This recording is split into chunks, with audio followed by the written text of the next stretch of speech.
What you are about to hear is a raw and unfiltered coaching conversation I have with a woman who has come to me, agreeing to share her story anonymously to get my coaching advice and guidance on her current dating or relationship issue. Be prepared to hear what works with men and what doesn't, and what you can do yourself to get all the love, connection, and commitment you desire and deserve in your romantic life. That was very helpful. And in fact, I feel like I'm definitely in a better place now after having this conversation with you, because you're right. That's what I think makes your work different and better than others. I definitely don't think I'd be engaged to him or in the relationship I'm in if I hadn't listened to you. Sick of sacrificing or settling in your romantic life? Welcome to Make Him Wonder with Coach Paula Grooms, where women struggling in real relationships ask the expert. Unscripted, unfiltered, understandable coaching conversations to help passionate women succeed in love. Hi there, and welcome to Make Him Wonder. I'm your host, Coach Paula, a dating and relationship coach, licensed social worker, and author of the book, Why Won't He Commit? How a Man Decides to Make You the One.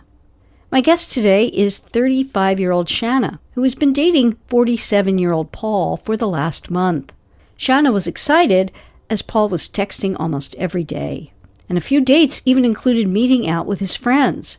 But Shana is now confused, as the two have only seen each other once since having sex.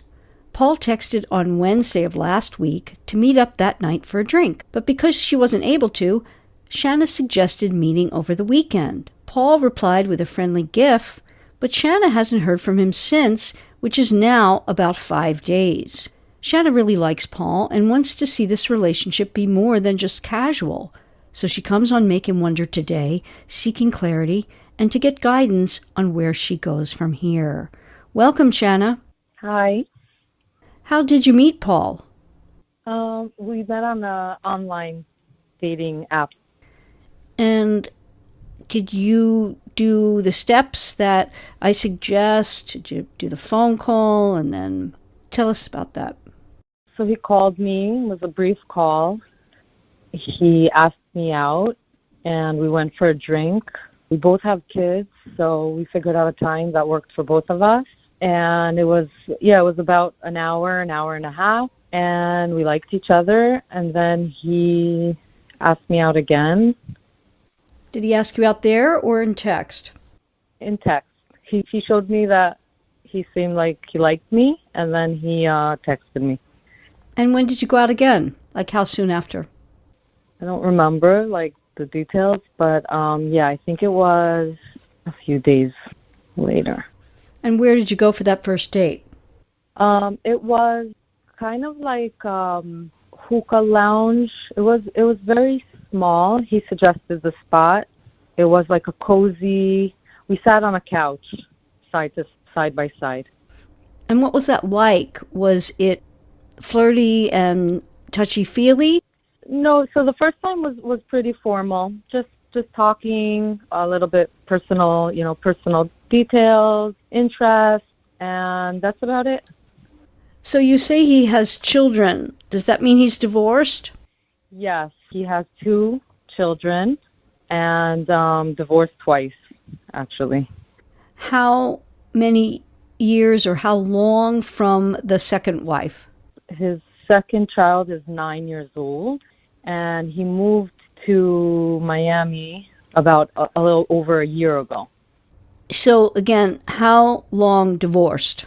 I'm not sure about the exact. He told me. I remember asking, and he told me. And I was like, well, your daughter's 9. He was like, I'm divorced, 5. It didn't really, add up so quickly in my mind. I remember being a little confused. Yeah, basically he said his daughter's 9, and they moved a year ago, and maybe divorced a little before that, maybe 2 years. When you say they, meaning him and the daughter, or all of them? They all, he moved with his kids, and then the daughter's mom moved here a little bit after. So it's a little murky. Yeah, people move here all the time. his answer, I guess, was a little confusing to me when he gave me the exact, like, the numbers. It wasn't, I was, like, trying to make the math. And I was like, I don't know if this is mathing. But it didn't seem like something I wanted to ask again and again. Like, what were the exact, how many years exactly? I think it was a phone call at that point when I asked him, like, the exact, how long ago did you get divorced? And you never really got an answer? I mean, he told me, he answered, and I remember, like, trying to do the math in my mind. It wasn't adding up so much, but I didn't want to, like, ask again. But tell me, what was the answer? I don't remember. He was like 5 years. Oh, we're not together. Okay. So that's what I'm saying. It's murky. I hear you. Yeah. We want to keep that in the back of our minds. So from the first date, tell us how it went from there and when you first had sex. Okay, so the second time we met, he invited me on his boat for, like, a boat ride. At that point, I wasn't, like, thinking it's going to be too intimate or anything like that because, I mean, there was a lot going on in the world.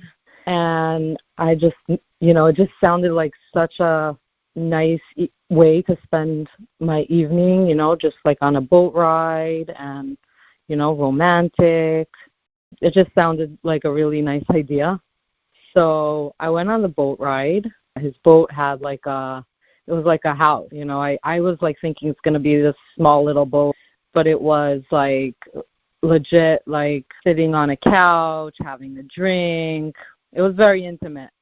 So, I mean, we didn't have sex that time, but he did kiss me.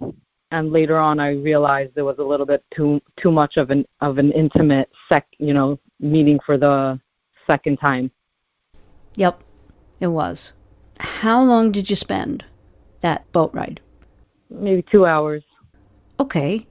What happened next? He kept in touch. He would text me, like at least once a day, most days. We were going to meet on a Friday, I think, after that. And I said, okay, why don't you meet me, at this place? I knew a place where, it's easy for both of us to get to, and it's more of like a fun place where, we could just have a nice time and go home. So, I just kind of suggested myself where we should go so that I could meet him there and then go home. Basically, it was like a big social, kind of like they have a bar, but they also have some games and ping pong. So I just like suggested we play ping pong that night, and it was fun. And I felt like we got that extra, date in where I meet him there and go home and he doesn't pick me up. Okay, keep going. That was a Friday night. And then I was saying something about going out Saturday night with my friends, and if he wanted, he could join. So he was like, yeah, for sure, I want to. And what happened pretty close to the time where we were going to, head out a couple hours before or something, he said, well, actually, I have my daughter with me tonight, so how about you bring all your friends and we have fun on my boat. So that's when I brought a few of my friends, 3-4 friends, and he had a few friends too, and we had a really nice time together. And then I went home with my friends. Was the daughter there on the boat? Yes. Okay.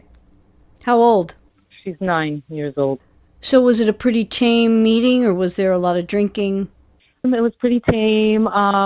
We took the boat out to like a restaurant type of place, but he was very responsible to like staying by his daughter. He didn't really leave her for more than a couple minutes. We all stayed like really close to the boat, and he introduced us to his daughter. So we all met her, and then, we all had a really nice time. So now you've been out about 3-4 times? Yeah. Tell us about the next time, and was that when you had sex? I think so. What happened from there? And just take me up to where we are today. I think the next time we saw each other, we had sex, and I invited him over. Where did you go that next time? Did you have dinner? No. He was like, oh, I really want to see you tonight. He said to me, I really want to see you tonight. It was like a Monday. And I said to him, how about we see each other tomorrow night? So I didn't want to see him that night, so I wanted to see him the next night. And then he said, oh, but I'm working at the hospital. I'm going to be out only after 11 p.m. So I said, that's okay, I can come over. This sounds really bad. It's not the best. So what do you think you showed him with that?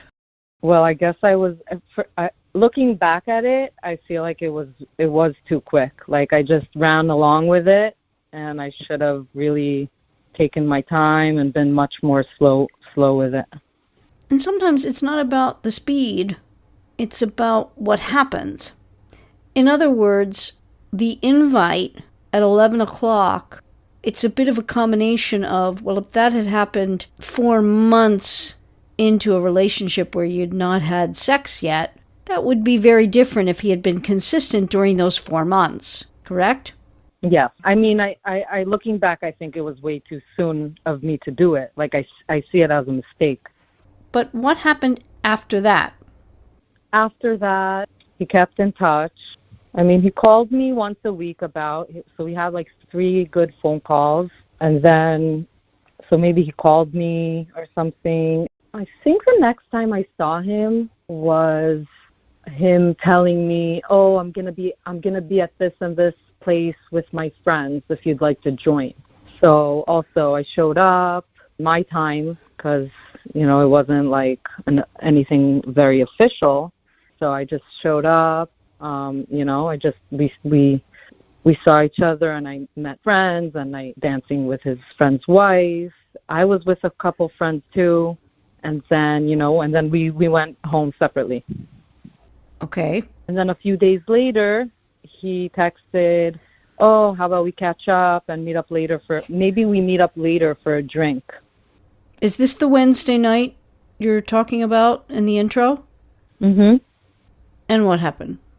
And first I was a little bit confused because, I didn't really know how to respond to like, oh, maybe we meet later for a drink. I could have said, what time were you thinking or something like that. But I was like, I knew I had a busy day and I didn't really care to like clear out my schedule to meet him. So I kind of just wanted to turn it down. But I was a little bit confused as to like why he like asked it in that way.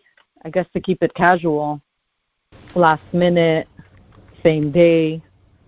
And you've not heard from him since? And the next day, he said, okay. I said, oh, today's a bit hectic. Hopefully we can meet on the weekend. And he said, okay, keep in touch. Meaning, when he didn't text me, I didn't text him first for the most part. So I thought he was like being very aware of that and being like, okay, like, well, I asked you if you wanted to go for a drink tonight, and I guess, just keep in touch. You'll be the one next time, to initiate or something. I just felt like that was his mindset, which I wasn't going to go along with. So the next day was Thanksgiving, and he did send me like a happy Thanksgiving gift. And what did you do with that? So I sent a gift back, and I never heard, like it was a little joke that I wrote, and then like I never heard from him again. Was the joke sexual? No.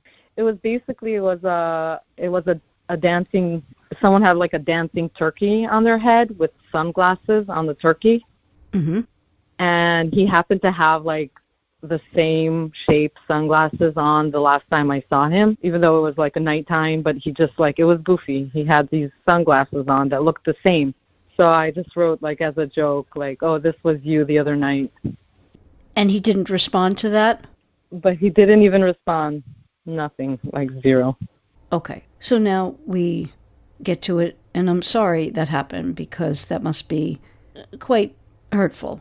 Well, it's like, it's more, it is what it is. I'm not at the point where I expected too much to like really be disappointed. I also sometimes I expect from myself more, and when I don't, live up to it, So I'm kind of like, okay, like I did this to myself in a way. I feel that way. But I also think, maybe this was gonna be his mindset anyway. It doesn't really matter what I would have done. I mean, there's both to it. There's both sides. Okay.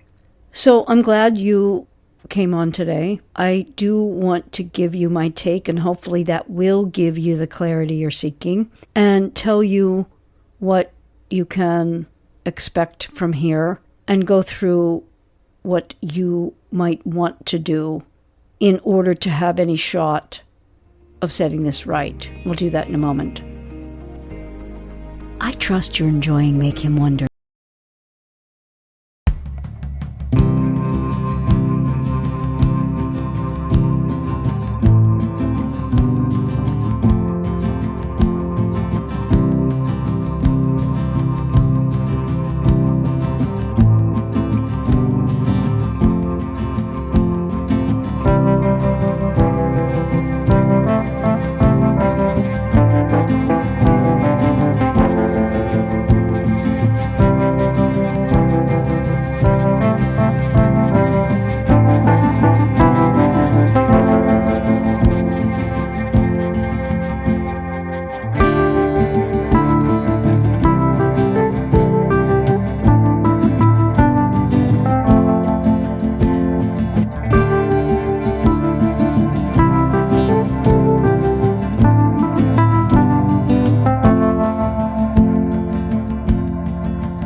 Your instinct, you can tell he's normal, everything's kosher. It sounds like he might be a doctor or other kind of medical professional. Is that the case? Yeah. Yeah. So you're thinking, well, this is not going to be a problem. The problem isn't even that. If we take that away from the equation, which it's a big part of it, we have to always be mindful of our safety. The most important part of it is what we are showing him. And we're showing the man psychologically a number of things that we don't want to show him up front. And that is, I'm a bit naive, I'm an easy mark, or you might get something because I'm that easy, or yes, I'm impressed by the offer, so I'll gladly accept it, rather than be a worthy opponent. Which a worthy opponent, it's like, oh, Paul, that's a lovely offer. And at some future point, that might be a lovely thing to see your boat. But I'd be comfortable doing something on land and in public. That automatically raises his respect level, and you're showing him that you are in the category we want to always keep ourselves in from the very first time we meet, we talk on the phone, even in our pictures for online dating. And that is what you've heard me talk about here, being in the Madonna category of Freud's Madonna whore dichotomy. Meaning you are more on the Mother Mary side than on the Jezebel side. You're a girl for a relationship, not just for fun. Does that make sense? Yeah. So then we go from there, which is the next time was with the child on the boat with the friends. Is that right? No, after that we went to like a social bar where we played ping pong, and then I went home. Ah, okay.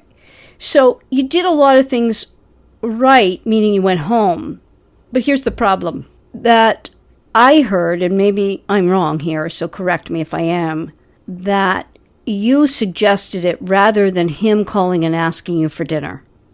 Yeah, he reached out, but I suggested what we were going to do. He always goes with like, oh, we'll meet for a drink or something like that. So I suggested the place. I said, oh, I'll challenge you for ping pong. Was it a little confusing for you that he asked again for a drink? I guess.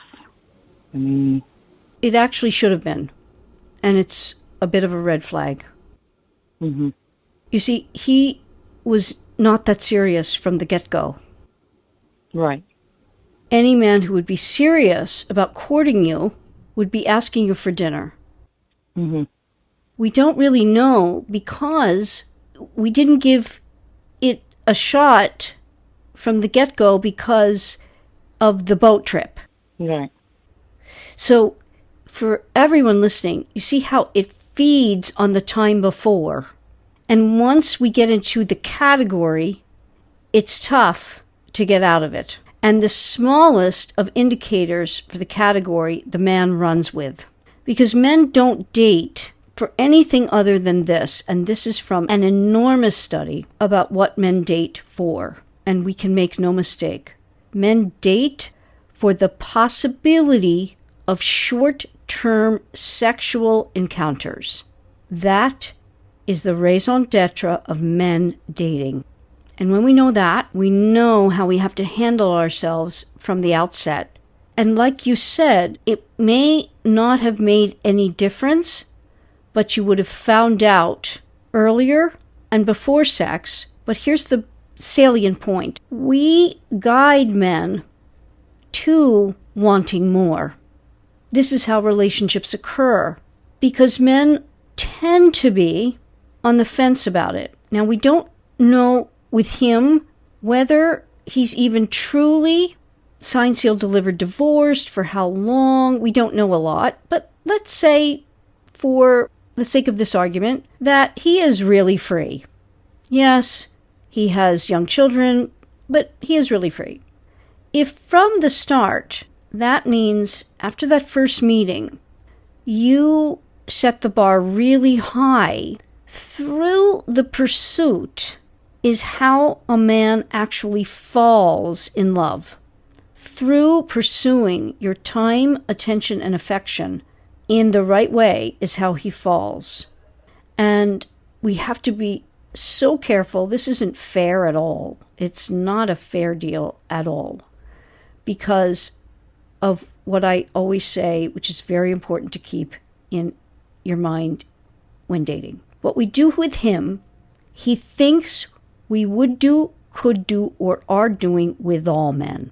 And so when we show that we meet him once, and then the next time we put ourselves in a compromising position, and then we show ourselves to be very casual about our time and the attention we give. And then, of course, we go even further. And basically that invite, when you said not tonight, but tomorrow come over after 11, you kind of sealed the deal. Yeah. So that kind of explains it. And I hope that gives you some clarity as to what's going on. And what's really awful here is that he is treating you extremely casually, and why there was nothing after the gift you sent on Thanksgiving. Right. So he was texting almost every day. Now it's stopped, and he is showing you clearly what's going on. Now, it doesn't mean that he won't be back. He could be, depending. But if he's got a lot going on, he's a good-looking guy, he's got the boat, he fancies himself pretty well, does he? I would assume. He wants to make it very clear as well that he's not looking for anything more with you. Yeah. So we want to look at this under a lens of what you do should he come back, and what you even could attempt, although I don't think it would be a very good idea to attempt anything. Right. But when I'm working with anyone, and even in one coaching call, I always like to give a choice. But we definitely want to look at what you do should he text again. Yeah, I was wondering how I should respond if he texts me again. I don't think I would text him first. Not like I wouldn't let my pride do it this time around. But if he would text me, I was wondering how I should respond. Okay. I'm glad you said that. I don't think it would be good for you to text first. Nothing good will come of that. Yeah. And it will solidify the message that he received, even though that wasn't the one you intended to send, which is, I'm just for fun. Right. Before we do that, I want to ask about your situation. You say you have 2 children? 3. 3. And how long have you been divorced or unpartnered? What's going on there for you? I separated when my second child was a newborn, and then I had another child a few years later out of marriage, no marriage. We never really lived together. It was a co-parenting from the beginning with my third, and we co-parent well. Everything's smooth right now. There's no drama. The schedule is set. Everything is working out. And where is the father of the older 2? A previous husband? Yeah, previous husband. He lives a few minutes away, a few-minute drive. And he helps you with those children? Yeah. So do you want to be married again?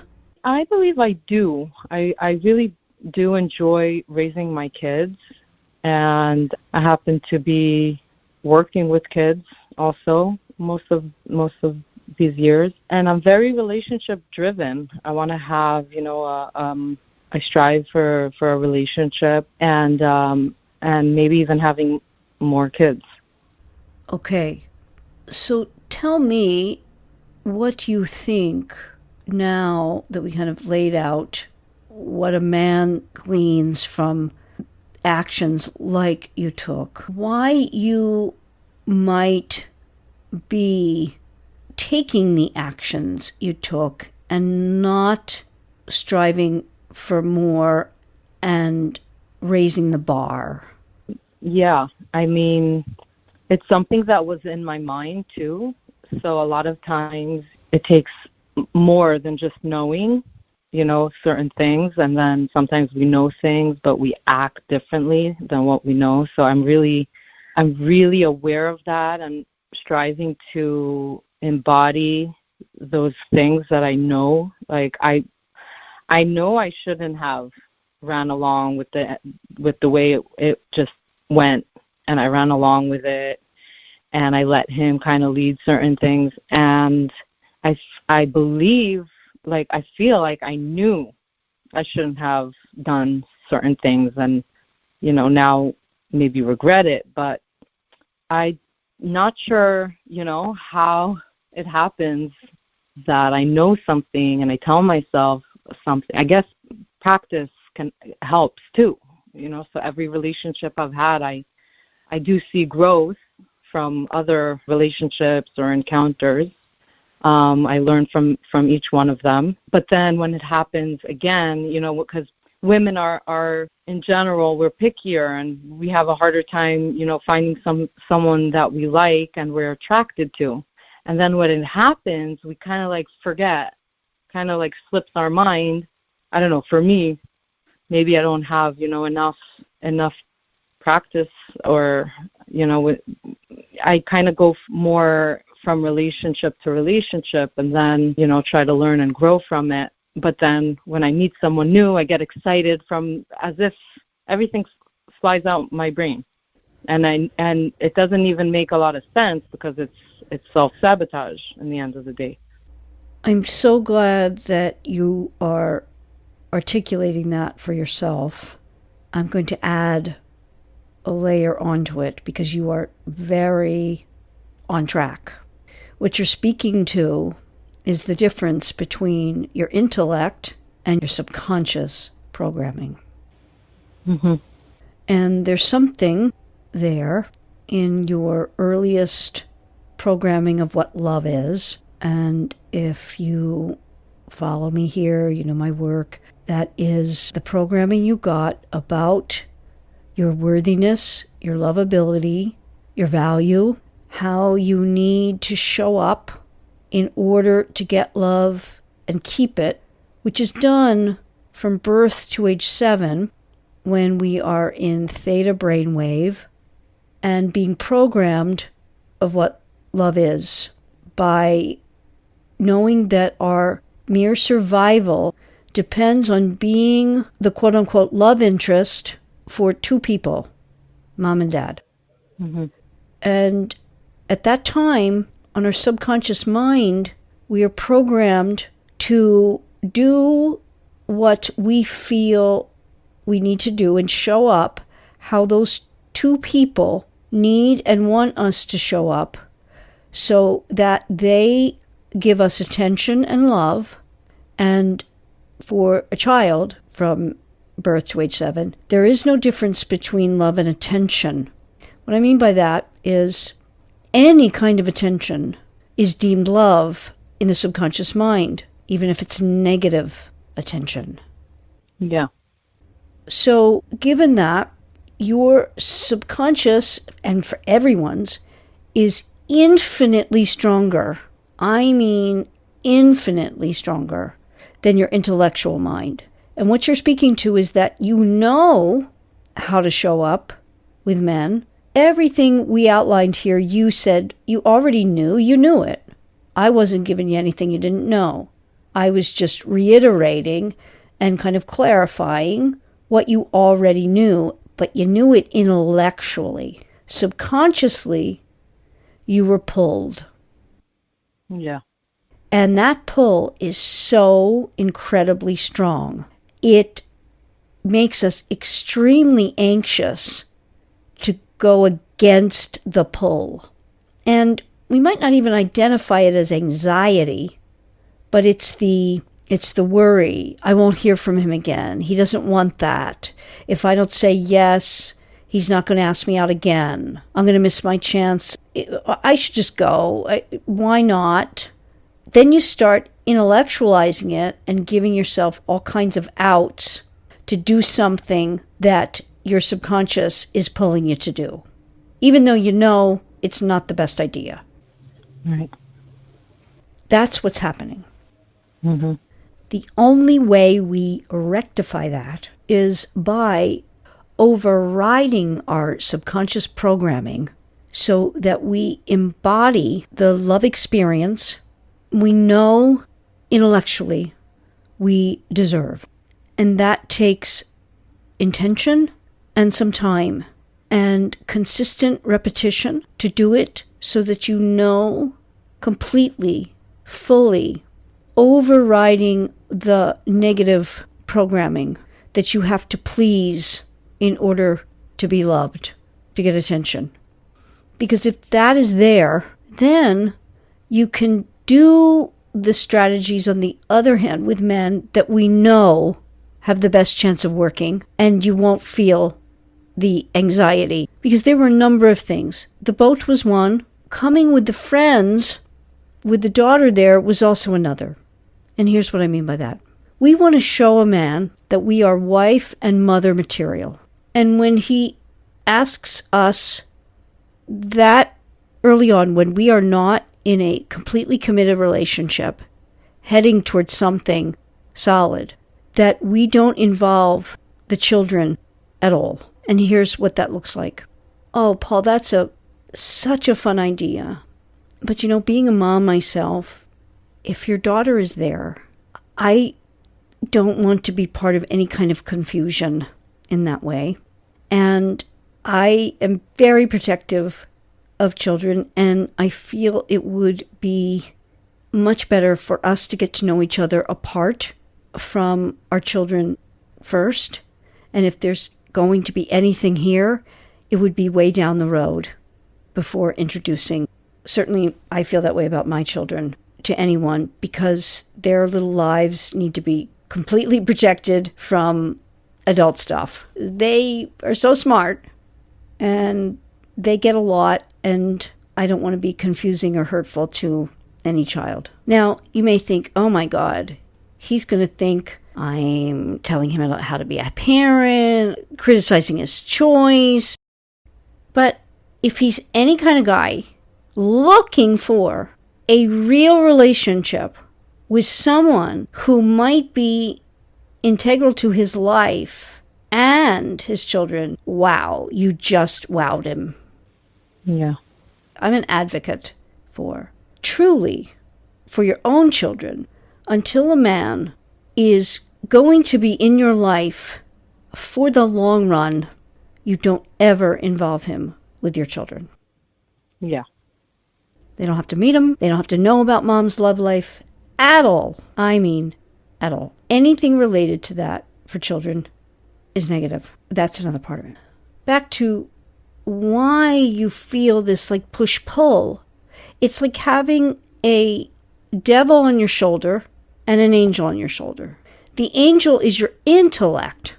Your intellect knows and is the angel trying to guide you. And the devil is your subconscious in this case, because your subconscious wants to keep you in the known and wants the replication of the experience of love. And that is the programmed experience of love in you that if you are giving, being what that love interest wants, you will get the attention and the love that you want. Mm-hmm. Does that ring true? Yeah. So great, because this is the start then for you.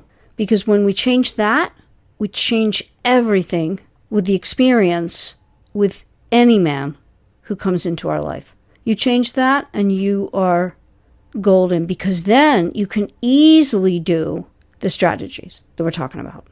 And so now we want to get to the strategies. I know I just glossed over all that you would need to be doing to work on that subconscious. I talk about that in podcasts. I do that with my work with my clients.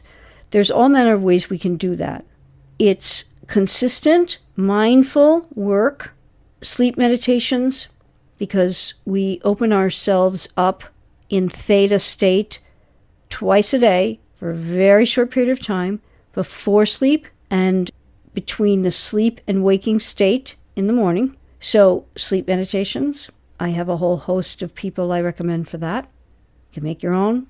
Affirmations, defining for yourself exactly what the programming is. And that takes some time and intention to do that. But it can turn around very quickly, very quickly.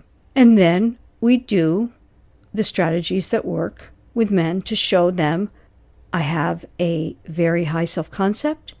I'm to be valued. I'm in the Madonna category. I'm a woman for a relationship, not just to have fun with. Yeah. So now we get to what you do if and when he texts back, and I believe that he will. Do you? Yeah, very well be so. And you need to be ready. If you could guess, what do you think, I mean, you've interacted with him in text and so forth, what do you think he would text if he comes back around? He'll either say something about, wow, haven't heard from you in a while, or I've been busy, let's catch up, maybe grab a drink. I see. Okay. So if that's the text, does that mean that you were reaching out to him? No, I'm not going to reach out to him. No, not that you're going to. Were you ever? Yeah, a few times. Okay. So that has to change. And that's really hard because everything in our society is saying, you feel like reaching out, just reach out. I actually tried my best not to, but I would say a few times I did reach out first. And that, again, is coming from your subconscious. You felt compelled to, or I better, or he won't think I like him, or he won't text me, or, correct? What were the thoughts? I just thought maybe, he reached out for the last few times. It won't be such a big deal if I reach out. Right. And you want to thwart that at every moment. Yeah. No matter if the man says, oh, you don't reach out, or, you can text me. This is where you're just vague. And you say, oh, yeah, I know. That's it. He's got to do it. Never elaborate. Nope. You're showing him. Remember, men relate via action, not verbalization. So, it's very simple. What you text if you want to possibly write this and see if there's any real interest on his part. Okay. When he texts you, anything like that, you simply wait several hours minimally and text back, "Hi, Paul. Wondering what I'm going to tell Shana she needs to text back should Paul text her again? In the rest of this episode, I outline what Shana can say that will give her the best possibility of Paul reconsidering her for a possible relationship rather than someone just for fun. And because I want you to get the results you desire with your current or future Mr. Right, I invite you to check out the 80/20 Wonder Club, where you can hear the rest of this episode with Shana and so much more. The 80/20 Wonder Club is an exclusive membership-only club of the Make Him Wonder podcast, where you'll get over 150 ad-free episodes categorized by age and relationship status, plus all new episodes the moment they're formatted and ready to be aired. Unfiltered coaching conversations like this one, with all my advice and principles to have you succeeding in your romantic life. The 80/20 Wonder Club includes my Making Magic with Men Mindset Manual, a weekly video series of mindset and mechanics practices for you to do at your own pace. It alone is valued at over $500 and is all yours as a member. Join monthly and cancel at any time, or save by committing to a 6 or 12-month membership. And not only will you save by committing to more, you'll receive a full coaching intensive experience with me, where you'll be talking to me in a conversation like you just heard. You choose the date and time anytime during your 12 months, and I'll be answering all your questions on getting what you desire and deserve in your romantic life. Check it out at the 8020wonder.club and join us, as that is the only way you'll be able to hear what I tell Shana is best to text Paul. Don't miss out on how to make your man wonder in the right way to have the divine right results you want in your relationship, or how to start dating in a way that guides a potential Mr. Right to do right by you. Go now to THE8020wonder.club. That's the 8020wonder.club. You and your love will be glad you did.